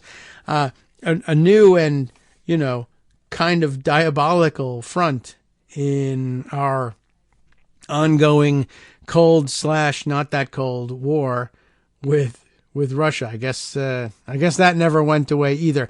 And it too has a bit of a taste of the active measures to it, as we were reading the description in Snyder's Substack piece the other day, reminding us what the definition of the active measures was. But that they also must know from their study of, American society, culture, politics, plus the occasional tips they get from Russia sympathetic conservative Americans here in the United States. They know where the fractures are and where they can the weaknesses are and where they can exploit the American system. For instance, in some cases, it's the American penchant for our judicial system and the innocent until proven guilty concept, and the ability to allow even bad actors in the United States 2, 3, and 4 years to claim their innocence, even in the face of overwhelming evidence to the contrary, and we remain unable to bring punishment and deterrence to bear for all that time, and maybe all forever after, depending on how the outcome of the trial goes. It's interesting, and it came up right at the end of the show yesterday in the context of the January 6th riots, and reference to the fact that, for instance, the New York Times has reported in the last couple of days, they've got a piece that has been widely circulated and read, bias and human error played parts in the FBI's January 6th failure, documents suggest. But more to the point, I think the subheader here, the FBI appeared to be blinded by a lack of imagination, a narrow focus on lone wolf offenders, and a misguided belief that the threat from the far left was as great as that from the far right, new congressional documents show. And without getting too far into it, and I don't think we have time to read all the way through this and still get to some of the other things, but you would likely have seen this story, seen it discussed, read it yourself perhaps. And there's the key element in it right there, that, arming active measures Russians with the knowledge, the understanding that among American law enforcement, for some reason, and it may be that some of the reason is active measures we've taken in the past to convince them of this, but it might be, to me, it seems like it could have been the result of active measures based on a Russian understanding of the weird American penchant for both sides-ism, right? That inside the law enforcement community, there would be tremendous pressure to insist that danger could come either from the left or the right. I'm thinking back here to, initially all the way back to the 2009 report from the Homeland Security Committee or Department, essentially on, examining the problem of right-wing domestic terrorism, right? Anti-government and white supremacist and all the other various flavors of right-wing, militant, violent extremism, and calling that out as a particular problem. And then the huge objection from among the ranks of Republicans saying, no, this is absolutely ridiculous. It's political in nature. It's unfair. There's just as much problem coming from the left. And then sort of became the official line. They withdrew that report and had to insist on it. Hi, everybody. It's me, David Waldman. Yes, the same guy who interrupts you all the time. Interrupting you one more time just to tell you again, another reminder that your contributions are what keep this show on the air, and patreon.com, patreon.com, is still among the easiest ways to make the sustaining subscription donations that keep us afloat. Are you ready for the pep talk about how our Patreon campaign is still going strong and growing? Well, too bad. Yeah, the plain fact is we actually are headed in the wrong direction, and whereas we once had about 175 monthly patrons, we're now actually down below 150. Time to recruit some more. Not exactly the kind of news I wanted to share, but there it is. For those of you in a position to support the show, patreon.com does make it easy to make those secure, recurring monthly contributions to do so. Patreon.com/KagroX gets you straight to our donation page. We've been through a lot together. The worst of the pandemic, we hope. The worst of the insurrection, we hope. So go ahead and treat yourself. You don't need an excuse. Give yourself the gift of a little something you enjoy in life. Support the show. And of course, if you happen to prefer using PayPal or even the Square Cash app, we're up and running on those options too. So thanks again, everyone, for all your support. We couldn't, or at least shouldn't, do it without you. Hope you'll be on board soon too. Thanks for all your support.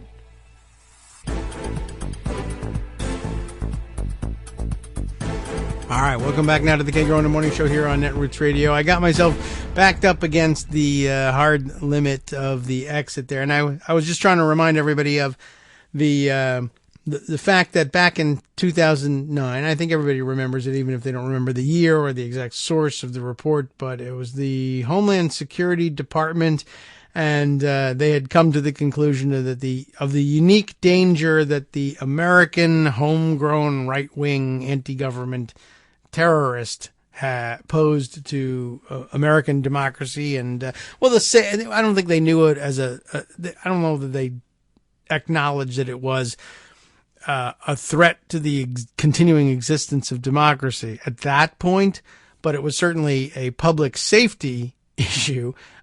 People could be killed by these lunatics and their crazy ideas, and had been in the past, so it wasn't a ludicrous idea by any stretch of the imagination. But now I think things have escalated to the point where, now in the wake certainly of the January 6th riot, we understand the direct threat to the continuing existence of a democratic America.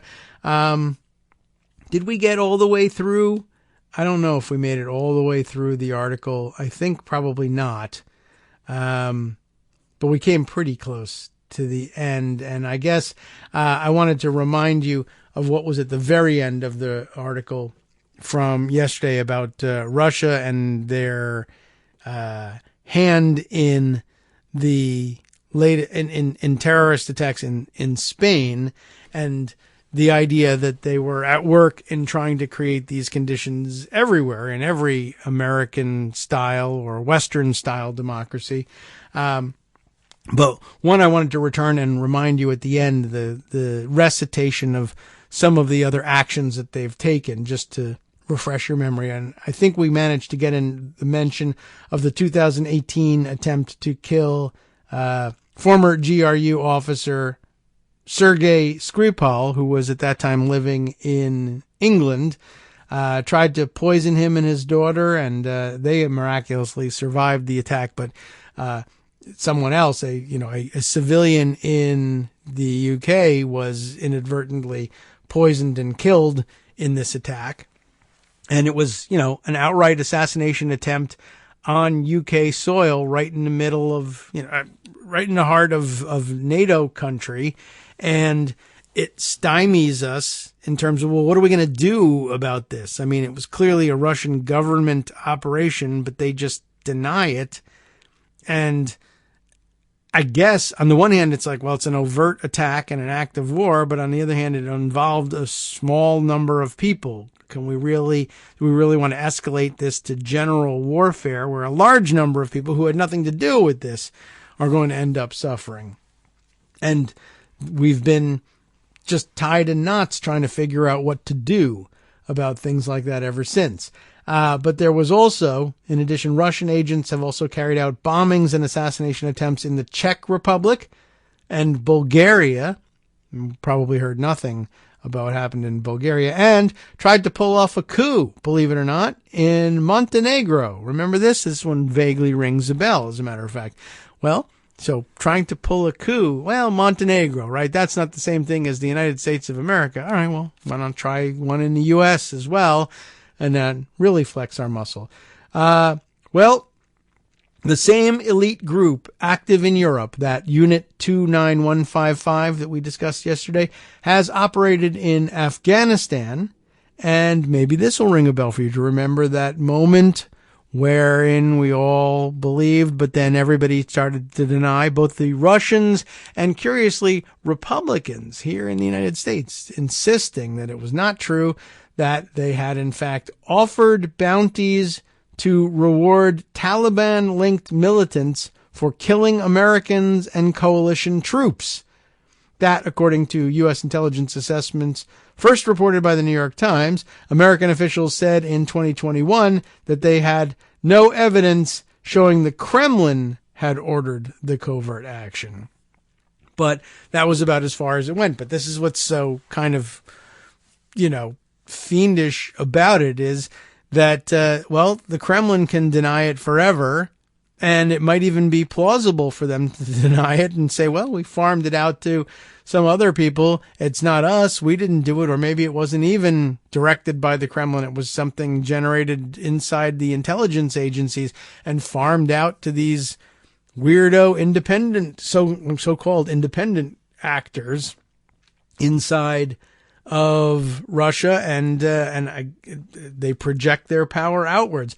Afghanistan, certainly not a Western-style democracy, but of course the target there was the citizens of Western-style democracies then in Afghanistan fighting the Taliban. But it was a scary reminder of what it means to exist in a world where one of the, no longer a superpower, but one of the poles that used to be occupied by the Soviet superpower is instead run by a mobocracy that doesn't feel bound by any of the international rules of any kind. And so when you start to think about the fact that they've been active in the United States in trying to create the same kind of chaos they're able to use their affiliates to create in Spain, in the Czech Republic, in the UK, for that matter. I mean, a lot of people were fairly certain that there was a Russian active measure type hand in pushing the Brexit initiative as well. And of course, they, why?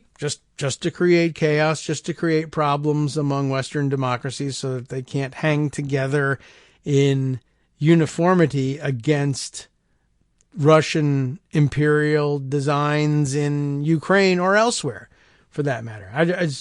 It's just a new and strange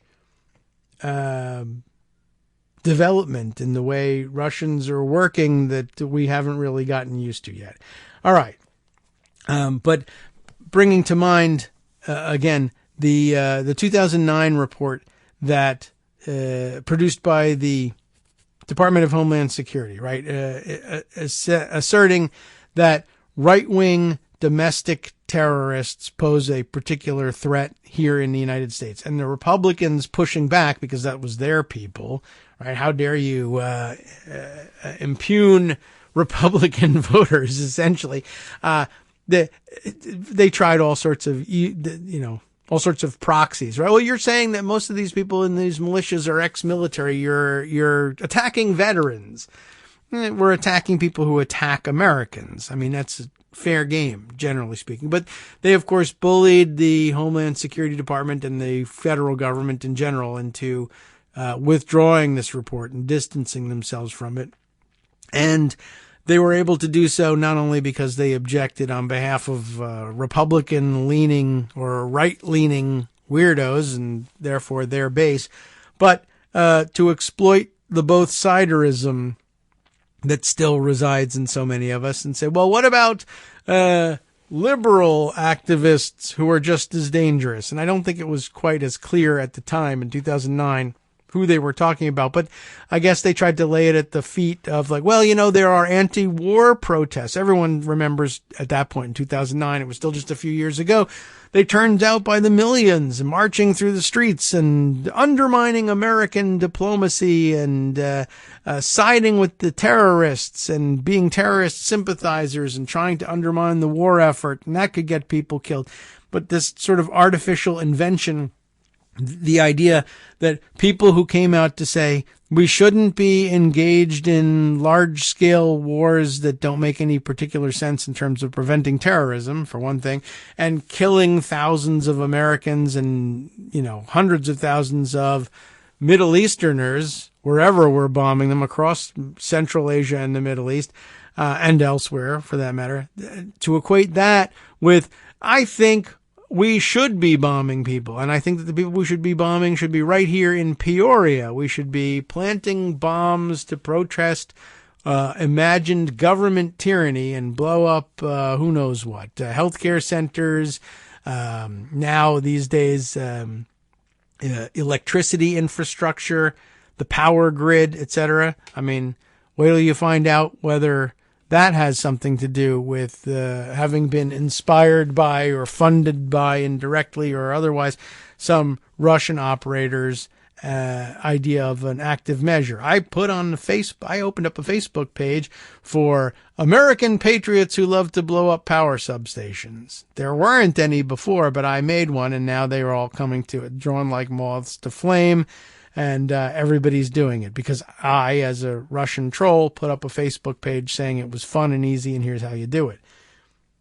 Well, anyway, it's not that difficult to understand that American law enforcement and officialdom has that weakness about the need for both siderism and the need to invent a threat from the left that would match the threat from the right so that you could do whataboutism, at the very least. If everything else fails, you can say, well, what about the violence from the left? And of course, later on, they were able to pounce on and point at Black Lives Matter protests and insist that they were ultra violent and really threatened to, I mean, remember, they still lie to themselves about literally believing that entire American cities were burned to the ground by Black Lives Matter protesters.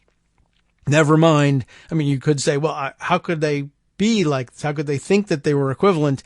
Why don't they just look at the evidence? I mean, one side blew up the Alfred Murrah Federal Building, and the other side, I think, burned an auto parts store somewhere and maybe set a fire outside a police station somewhere.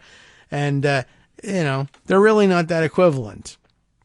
Especially considering that a small fraction of the people who were out protesting for anything even remotely related to the Black Lives Matter issue were involved in such incidents. And many of them were, of course, as it turns out, provocateurs from the other side.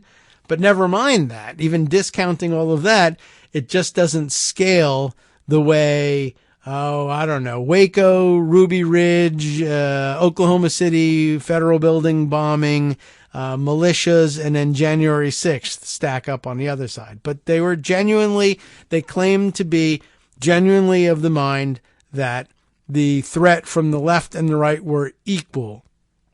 And what if that was, in fact, just active measures in terms of planting and keeping that, germinating that seed in the minds of federal law enforcement, knowing that there existed that weird proclivity for finding both sides guilty in the same way.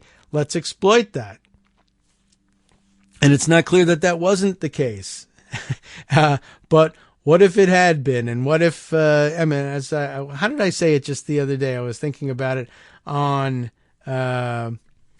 social media. Let's take a look here.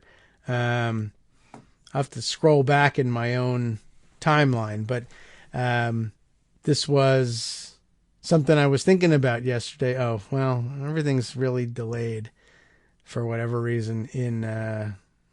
Let's go to the home page and see if we can scroll back this way.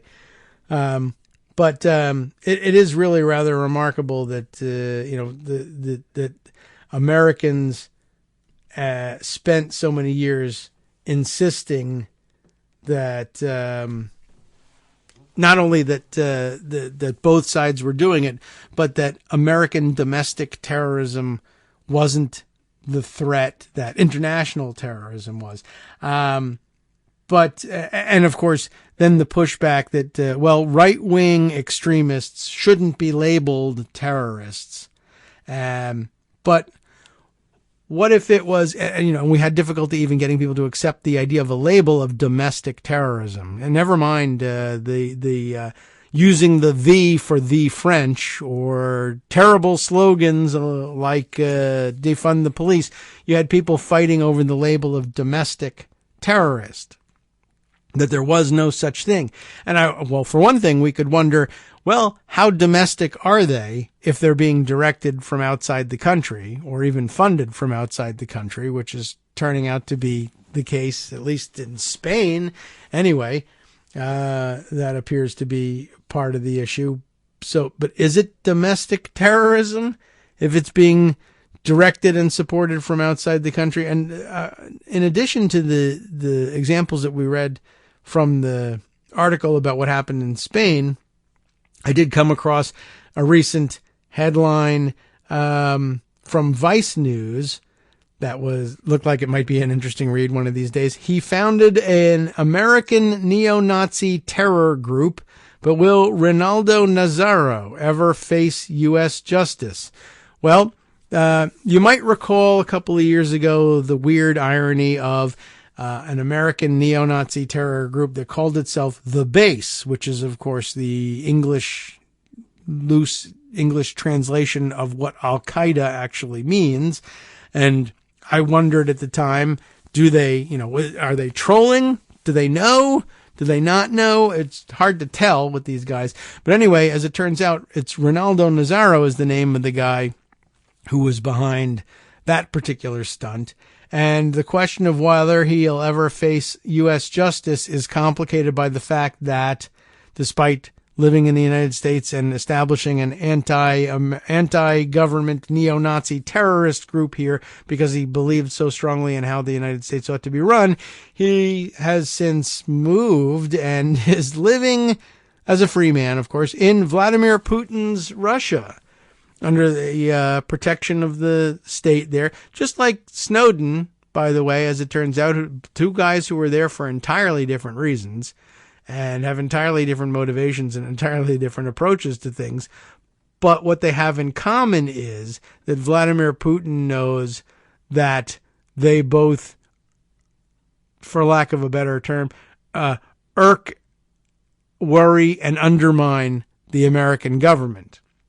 And that is the extent, that's the reason for their support from the Russian government. But is it domestic terrorism if it's being run from Russia and Russia is the one, covering for it and aiding and abetting it?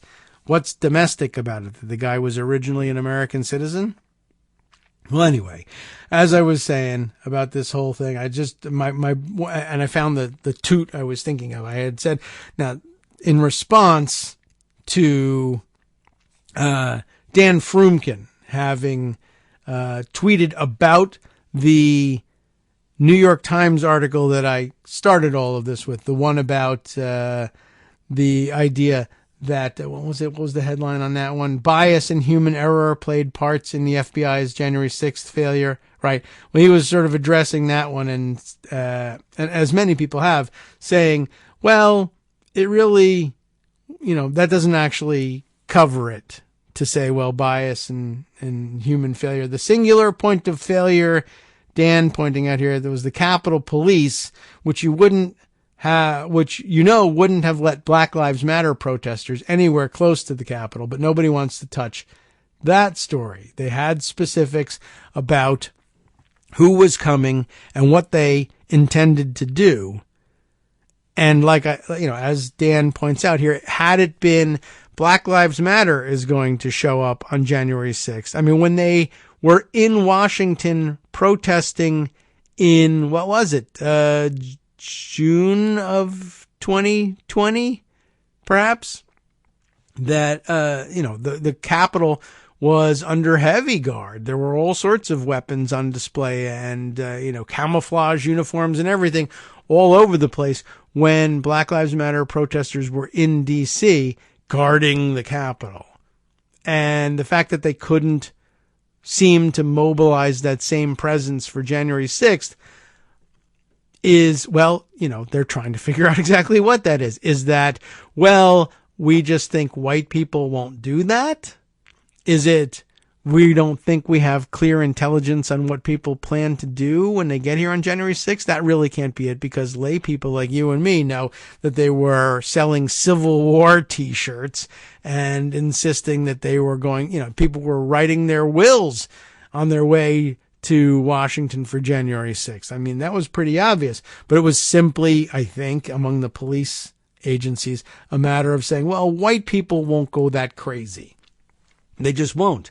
Well, they'll bomb the Alfred Murrah building, but, the Capitol. Come on. It's not really going to be like that. And they just didn't mobilize their forces as a result. And maybe some of it is that somebody, you can track down who, but there's a lot of people doing this. Somebody had been telling anyone who would listen, including law enforcement in the United States at every level, that the real danger was either Black Lives Matter or Antifa or the left in general. And that, after all, you're supposed to believe that because we believe in both siderism here in the United States. And so really, honestly, now why both siderism doesn't lead to, okay, well, this was the reaction for Black Lives Matter protesters, so this ought to be the reaction for January 6th protesters as well. Oh, well, not that kind of both siderism. Oh, okay. So they, said, well, maybe the real problem is Antifa. And since they're not coming, they just guessed wrong about who was going to show up on January 6th. And it's really not anyone's fault. You just, it really is. And at any rate, what ends up happening, though, from the guessing wrong, is that it ends up being a direct threat to the continuance of American democracy, and it certainly becomes an international embarrassment. And guess who would enjoy undermining democracy and internationally embarrassing the United States more than anybody? The answer is the active measures people. So was it just bad decision-making and bad guessing? I don't know. Earlier this year, we had everybody decked out in camouflage and grenade launchers and tear gas canisters and machine guns, standing on the Capitol looking menacing.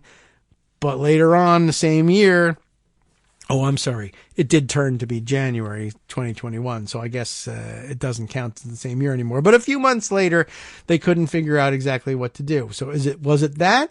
Or was it an active measure at some level to instruct law enforcement to inject both, to exploit both siderism and to turn that into whataboutism instead by pointing to the stories? I mean, I don't know. I don't know if it was active measures, but it's certainly not the case that entire cities were razed and burned to the ground by Black Lives Matter.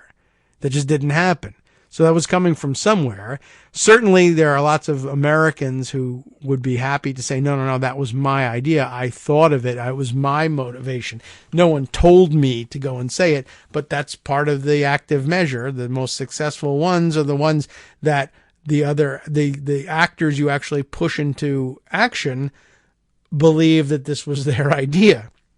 That's what was one of the more interesting aspects of the definition of the active measures that we got in reading the Snyder piece yesterday. All right. So, man, there's an awful lot more. And I'm not sure exactly where to start on it. And of course, we've gotten ourselves towards the end of the show. Maybe it's something we can straighten out a little bit with the Friday show as the decks are clearer and we have the 2-hour window to discuss this stuff. But let's see. Among the items, I guess, that I wanted to connect to, to all of this, man, there's a lot. But I guess I would connect this next, or maybe the next thing we can bring to bear. Oh, I did have something that I thought might be connected to it. And Mark Sumner had been writing, and I caught this one on the front page of Daily Kos this morning, and I wonder, it seems to me like it might be connected to the exploitation of our weird penchant for both siderism and just plain guessing wrong about who the real threat is. That tendency in American law enforcement, but also in American politics, to do things this way and to bring the hammer down on the wrong people, whether it was back in the day, protesters, anti-war protesters, Quaker peace groups who opposed the Iraq War and the Afghanistan War, who found themselves being infiltrated by FBI operatives because being anti-war was being anti-American, and so therefore something. I mean, imagine spending time on this. We have no idea, and nobody inside of the various militia groups that are planning to bomb federal buildings and power stations, et cetera, but we are infiltrating people who want to pass out flyers about peace. Well, maybe it has something to do with this. This is an intriguing headline here from Mark. The Justice Department always seeks to find, quote, fairness by hitting Democrats harder. That's an interesting and intriguing title. Let's see what Mark is up to with this one. NBC News, he says, has joined other sources. This is an update in the beginning of the piece. NBC News has joined other sources in saying that the FBI search at President Biden's home at Rehoboth Beach, Delaware, found no classified documents, right? Greg mentioned that. And yet they're breaking into regularly scheduled programming to tell you nothing happened. We didn't find any of the things that we thought we were going to find. And that's because he just generally wasn't stealing classified documents. On Wednesday morning, the FBI conducted a search of President Joe Biden's home in Rehoboth Beach, Delaware. According to the Justice Department, this search was done with the full cooperation of President Biden. The search was apparently ordered by Special Counsel Robert Hur on his first full day as the official in charge of this investigation. The location was previously searched, though, by Biden's attorneys, who said they found no documents at the 4,000 square foot Ocean View location, which Biden has called his dream home, by the way. At this point, both of Biden's homes have been searched, along with his former office at the Penn Biden Center, a second office that Biden once employed in Washington, D.C., and all associated storage. That's pretty much it. Biden owns 2 homes. That's the extent of his real estate portfolio. Biden has welcomed all of these searches after self-reporting the discovery of documents found at the Penn Biden Center and in his Wilmington home.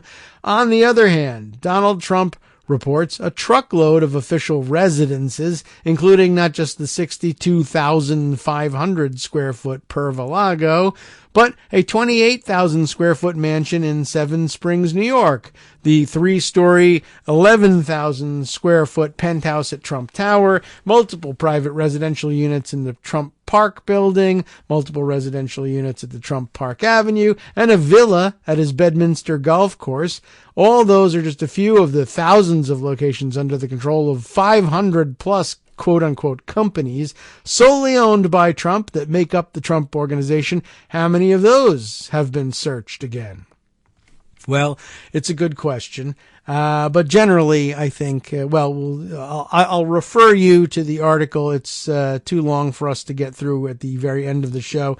But just sort of interesting that once again, the standard operating procedure at Department of Justice and among law enforcement everywhere is to approach things by saying, well, we'll show you that we're fair by doubling, tripling, quadrupling the effort to scrutinize Democrats or to blame them for, or left-leaning organizations anyway, for the violence that's happening in the United States, even when it happens to be 90% right-wing driven.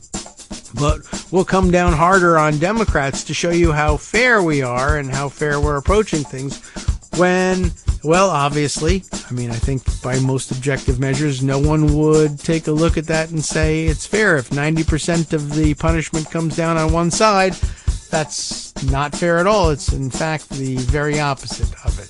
I don't know. Found it very weird. Mark goes on to discuss, of course, even the fact that